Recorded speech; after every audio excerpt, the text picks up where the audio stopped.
Watch me create a tote bag. So what I'm going to do is I'm going to pin all sides of the bags together using these clips. Then with this, I created the straps. I decided that I was going to make my straps a length of 36 inches. So I went ahead and just measured it out. I decided to do 36 inches because I did want the straps to be a little longer. So I'm going ahead and cut off all any excess fabric. So that way I'm just making sure that I'm doing a perfect 36 inches.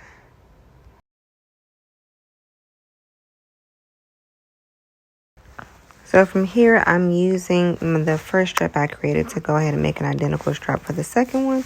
This is a lot easier than doing the measurements all over again. I just put it on top of the other and just cut it along the seams.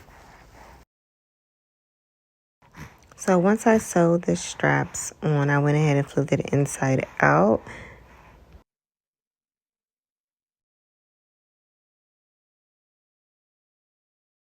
So now I'm going ahead and closing up the straps that I decided to make. I'm going ahead and put a stitch in those and close them up nice and neat.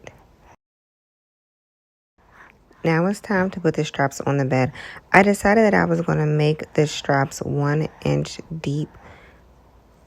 And what I mean by that is how far down I'm going to have the straps on the bag. So I decided to just do a 1 inch. So now I'm going ahead and I'm pinning the straps on the bag.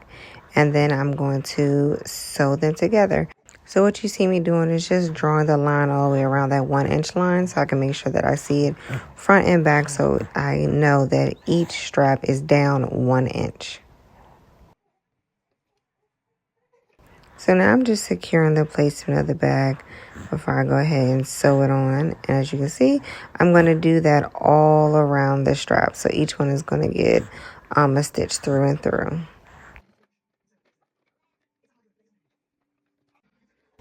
Now I'm going ahead and I'm just closing up the bag itself, making sure I sew all the sides down, making sure everything is smooth and straight and aligned.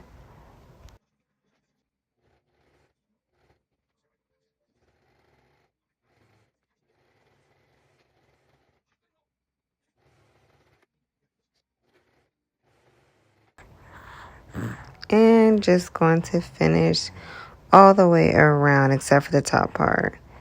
Now, this part is the most important part. This is a hack for how you get the bag to have those square rested bottoms. So what I'm doing is I'm measuring out 2 inches in width and length, creating a box shape on both sides. It's very important that you make sure that the measurements are right when you do this, because if they're wrong, your bottom is just going to look crazy.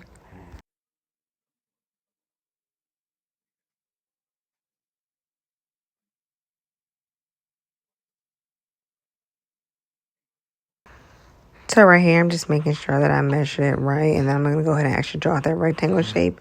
Now I'm going to pull it out based on the middle of the rectangle.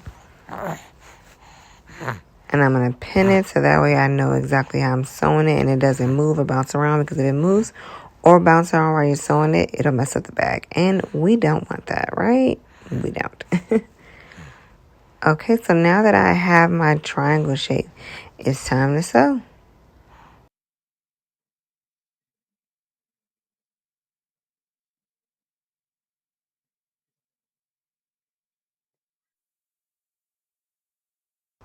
Alrighty, so now I'm going ahead and just do a single stitch across that triangle, you all. That's actually the super easiest part, but it's the hardest at the same time.